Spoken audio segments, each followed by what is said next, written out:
আমার শ্বশুরবাড়ির মানুষেরা আমি অহনো বুঝাইতে পারি নাই আমি আমারে বানাই নাই। তারা তো দইরাই লইছে যে আমি আমারে বানাইছি, সেজন্যই আমি এত কালো, আর তারা নিজেকেও বানাইছে দেখা তারা এত সুন্দর।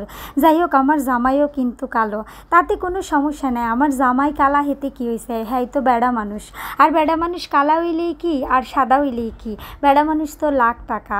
আমার শাশুড়ি সারাক্ষণ আমারে বলতে থাকে কি যে ধইরা লইয়াইছি, সকাল সন্ধ্যা চেহারা দেখলেই দিনটা আন্দার হইয়া থাকে। যাই হোক, আমার শ্বশুরবাড়ির সকল কাম কিন্তু আমি করি, তবু হগলতের মন আমি জগাইতে পারি নাই। আমার আরও দুইটা যা আছে, তাগর কিছু করণ লাগে না, কারণ তারা তো ধলা, আর ধলা রঙের মর্যাদা অনেক বেশি। হের লিগে আমি সবার সব কাম কইরা দেই, কিন্তু কইরা দিয়াও হগলতের মন পাই না, কারণ ওই যে আমি কালা। সবাইরে তো কওয়া হয় নাই, আমার বিয়ার কিন্তু 7 বছর চলতাছে। তো 7 বছরের মধ্যে 2 বছর পার হওয়ানোর লগে লগে আল্লাহর রহমতে আমার ঘর আলো কইরা একটা মাইয়া আইছে। আর আলো কইরা কমু কেন, ওইটাও তো আন্ধার।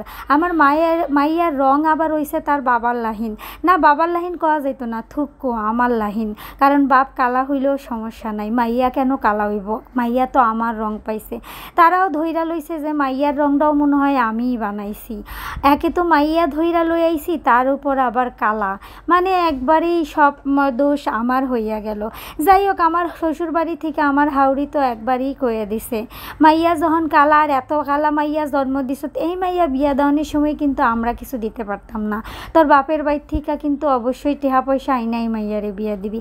আর সকাল সন্ধ্যা এখন আমার মাইয়াডারও অনেক বেশি কথা হনন লাগে, তোরে বিয়া দিতে তো জমি জামা হগল কিছু বেচা দেওয়ান লাগবো, কোন বেড়ায় তোরে নিব, এই মুরাদা নিলে সেই মুরাদা বাড়ির দিয়ে যাইব, এই ধরনের সারা কথা আমার মাইয়ার শুনতে হয়।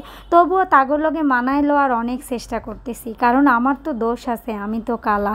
যাই হোক, এখন আমি বাবার বাড়িতে, কারণ আমি 8 মাসের অন্তঃসত্ত্বা। আমার শাশুড়ি আমারে সাফ সাফ কইয়া দিছে, যদি মাইয়া হয় তাইলে আমগো বাড়ির দরজা ভুইলা যাবি, আমগো বাড়িতে আর আসার দরকার নাই।